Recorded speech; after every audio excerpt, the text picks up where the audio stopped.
ഇപ്പോൾ പ്രിയപ്പെട്ട പ്രേക്ഷകരെ, കാര്യങ്ങൾ ഏറെക്കുറെ നമുക്ക് ഇത്രയും വ്യക്തമാണ്. ഇന്ന് 11:12 മണിയോടുകൂടി CSTയിലുള്ള റെയിൽവേ സ്റ്റേഷനിൽ തൊട്ടടുത്തുള്ള ഈ ലൂസിയുടെ സലൂണിലേക്ക് ചെല്ലുന്നു. ലൂസിയുടെ സലൂണിലേക്ക് 2 കുട്ടികൾ ചെല്ലുന്നു. ഇവർക്ക് ഭാഷ അറിയാത്തതുകൊണ്ട് ഒരു മാനേജർ വിട്ട് സംസാരിക്കുന്നു.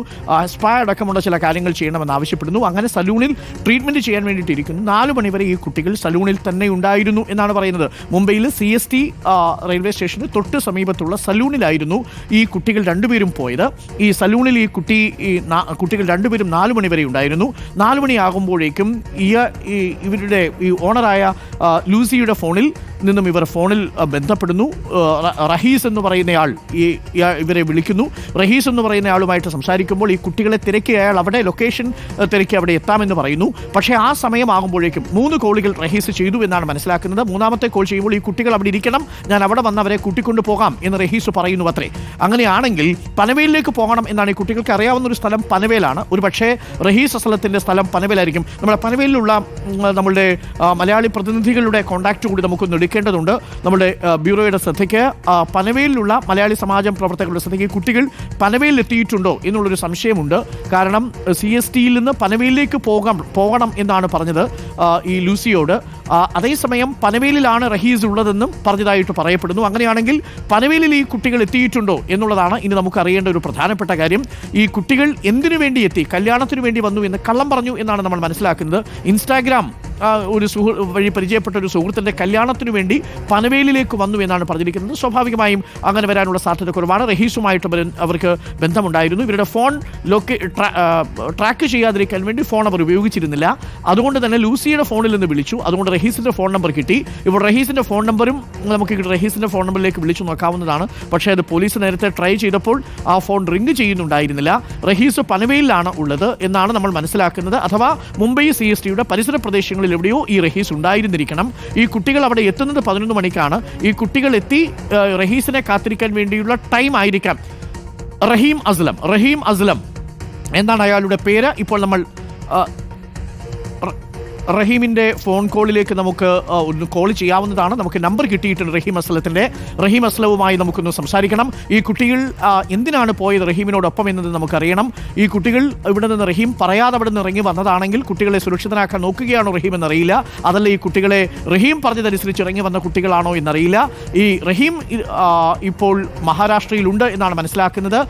ഈ CST ഭാഗത്തുണ്ടാവാം. അതല്ലെങ്കിൽ ലൂസിയോട് ഞാൻ അവിടെ എത്താമെന്നും കാത്തിരിക്കണമെന്നും കുട്ടികളോട് പറഞ്ഞിട്ടുണ്ടാവില്ല. അപ്പോൾ 2 കാര്യങ്ങൾ വ്യക്തമാണ്.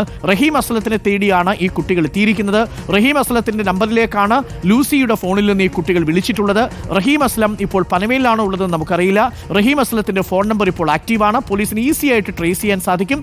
സ്വാഭാവികമായും അറിയേണ്ടത് ഈ കുട്ടികൾക്ക് വീണ്ടും റഹീമിനെ ട്രേസ് ചെയ്യാൻ കഴിയുന്നുണ്ടോ എന്നുള്ളതാണ് ഏറ്റവും പ്രധാനപ്പെട്ട കാര്യം. നിർണായക വിവരങ്ങളാണ് റിപ്പോർട്ടർ TV ഇപ്പോൾ പുറത്തുവിടുന്നത്. നമുക്കിപ്പം അഷ്കറുണ്ട്. അഷ്കർ, വളരെ നിർണായകമായ വിവരങ്ങൾ ഇപ്പോൾ നമ്മൾ പുറത്തുവിടുന്നു. ലൂസിയുമായി സംസാരിച്ചതിൽ നിന്ന് നമുക്ക് മനസ്സിലാവുന്ന കാര്യങ്ങൾ, ഈ കുട്ടികൾ CSTയിൽ എത്തിയിരുന്നു. CSTയിൽ നിന്ന് പനവേലിലേക്ക് പോകാനാണ് വന്നത്. പനവേലിലുള്ള റഹീം അസ്ലത്തെയാണ് ഇവർ തേടിയത്. റഹീം അസ്ലത്തെയാണ് ഇവർ ബന്ധപ്പെട്ടത്. റഹീം അസ്ലം എന്ന് പറയുന്ന ആളാണ് ഈ മഞ്ചേരിക്കാരൻ എന്ന് പറയുന്നത്. കാര്യങ്ങൾ ഏറെക്കുറെ വ്യക്തമല്ലേ അഷ്കർ? അങ്ങനെയാണെങ്കിൽ റഹീം അസ്ലത്തിന്റെ അടുത്തേക്ക് പനവേലിലേക്ക് ഇപ്പോൾ ഈ കുട്ടി പോയിട്ടുണ്ടാവാം എന്ന പ്രാഥമികമായ നിരീക്ഷണത്തിൽ ഒരു അനുമാനത്തിൽ നമ്മൾ എത്തേണ്ടി വരും അല്ലേ അഷ്കർ? അരുൺ, അത്തരം സൂചനകൾ തന്നെയാണ് ഈ ഘട്ടത്തിൽ ലഭിക്കുന്നത്. പെൺകുട്ടികളുടെ യാത്ര ഇതനുസരിച്ച് നേരത്തെ ലൂസി സൂചിപ്പിച്ചതനുസരിച്ച് എത്രയും പെട്ടെന്നും അവിടെ എത്തി അവിടെ നിന്നും പനവേലിലേക്ക് പോവുക, അതിനുശേഷം നാട്ടിലേക്ക് മടങ്ങാനായിരുന്നു പെൺകുട്ടികൾ ഉദ്ദേശിച്ചിരുന്നത് എന്നാണ് നമുക്ക് മനസ്സിലാക്കാൻ സാധിക്കുന്നത്. ഇത് ഈ മുംബൈയിലുള്ള CST റെയിൽവേ സ്റ്റേഷന് തൊട്ട് സമീപത്തുള്ള ഒരു സലൂണാണ് ഈ മലയാളി കൂടിയായിട്ടുള്ള ലൂസിയുടെ ഈ സലൂൺ. അവിടേക്കാണ് പെൺകുട്ടികൾ എത്തുന്നത്. നേരത്തെ ഈ പെൺകുട്ടിയുടെ പിതാവ് നമ്മളോട് പറഞ്ഞിരുന്നത് ഇവരുടെ കയ്യിൽ കാര്യമായി പണമൊന്നും ഉണ്ടായിരുന്നില്ല എന്നുള്ളതാണ്. പക്ഷെ നമുക്ക് ഇപ്പോൾ ലഭിക്കുന്ന വിവരമനുസരിച്ച് ഇവർ അവിടെ സലൂണിൽ തന്നെ വലിയൊരു തുക ചെലവാക്കിയിരിക്കുന്നു. 1000 രൂപ ഇവർ രണ്ടുപേരുടെയും പക്കൽ ഉണ്ടായിരുന്നു. മാത്രമല്ല ഇവർ കൃത്യമായി ആസൂത്രണം ചെയ്തുകൊണ്ട് തന്നെയാണ് യാത്ര നടത്തിയിരുന്നത് എന്നതടക്കമുള്ള വിവരങ്ങളാണ് ഇപ്പോൾ സ്ഥിരീകരിക്കപ്പെടുന്നത്. മാത്രമല്ല ഉടൻ തന്നെ അന്വേഷണ സംഘത്തിൽ നിന്നും ഒരു ടീം മുംബൈയിലേക്ക് തിരിക്കുമെന്നുള്ള വിവരം ഇപ്പോൾ പോലീസ് നൽകുന്നുണ്ട്. നേരത്തെ തന്നെ നമ്മൾ പറഞ്ഞ പ്രധാനപ്പെട്ട ഒരു കാര്യമായിരുന്നു, എടവണ്ണ സ്വദേശിയായിട്ടുള്ള മഞ്ചേരിയിൽ ജോലി ചെയ്യുന്ന ഒരു യുവാവ് ഇവരെ അനുഗമിച്ചിരുന്നു എന്നുള്ളതാണ്. ആ കാര്യം ഇപ്പോൾ സലൂൺ ഉടമയായിട്ടുള്ള ലൂസി കൂടി സൂചിപ്പിക്കുകയും ചെയ്യുന്നുണ്ട്.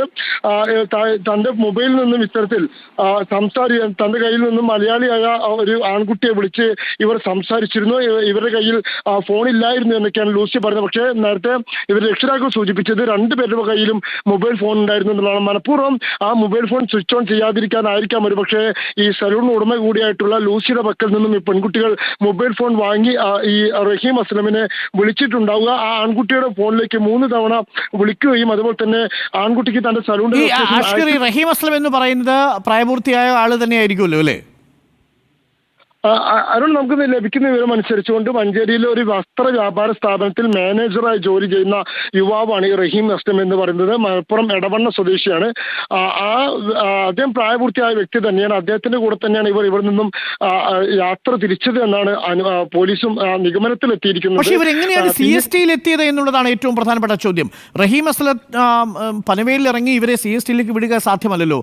ഈ 2 കുട്ടികളെയുമായി റഹീം അസ്ലം പുറപ്പെട്ടിട്ടുണ്ടെങ്കിൽ റഹീം അസ്ലവും ഈ 2 കുട്ടികളും വേർപിരിഞ്ഞത് എങ്ങനെ എന്നതൊരു പ്രധാനപ്പെട്ട ചോദ്യമാണ്. മാത്രമല്ല മലയാളി നടത്തുന്ന കട തന്നെ ഈ കുട്ടി തേടിപ്പിടിച്ചു പോയതിന് പിന്നിൽ ഒരുപക്ഷെ ഫോൺ ചെയ്യാനും ഒക്കെ വേണ്ടിയാവണം പോയിട്ടുണ്ടാവുക.